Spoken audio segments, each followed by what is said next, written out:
হযরতে আলী রাদিয়াল্লাহু তাআলা আনহু বলেন, এই দুইজন নেককার লোক বন্ধুত্ব মৃত্যুবরণ করার পরে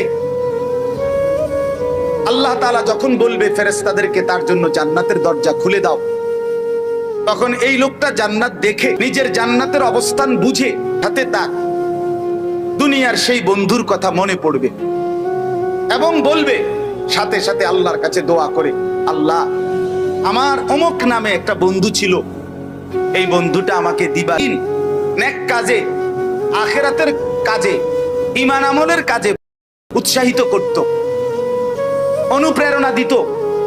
বিনিময়ে আজকে আমি কবরে আসছি আর আমার জান্নাতের ঠিকানাটা আমি দেখতে পাইলাম। আপনার কাছে ফরিয়াদ, আপনি আমাকে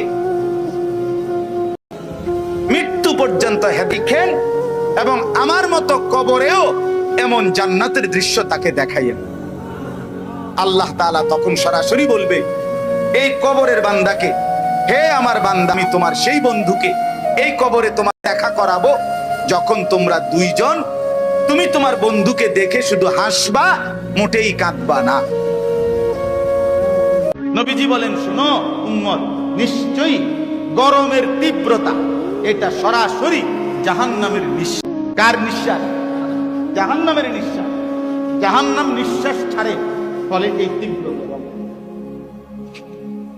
এই যে নিঃশ্বাস, হ্যাঁ, আমরা নিঃশ্বাস ছাড়ি না এরকম বড় করে নিঃশ্বাস, এটা এই নিঃশ্বাস আল্লাহ রাসূল সাল্লাল্লাহু আলাইহি সাল্লাম বলেন তীব্র গরম। এখন জাহান্নামের নিঃশ্বাস ফেললে এই তীব্র গরম হয়। তা এখন আমাদের করণীয় কি? নবীজি নিজে অতএব সেই গরমকে ঠান্ডা করো নামাজের মাধ্যমে। কিসের মাধ্যমে? আবার বলেন, কিসের মাধ্যমে?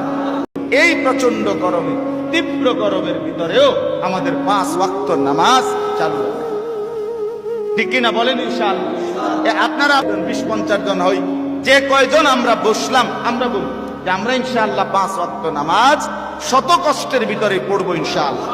আল্লাহ আমাদেরকে তৌফিক দান করেন। রাজি তো আমরা সবাই ইনশাআল্লাহ?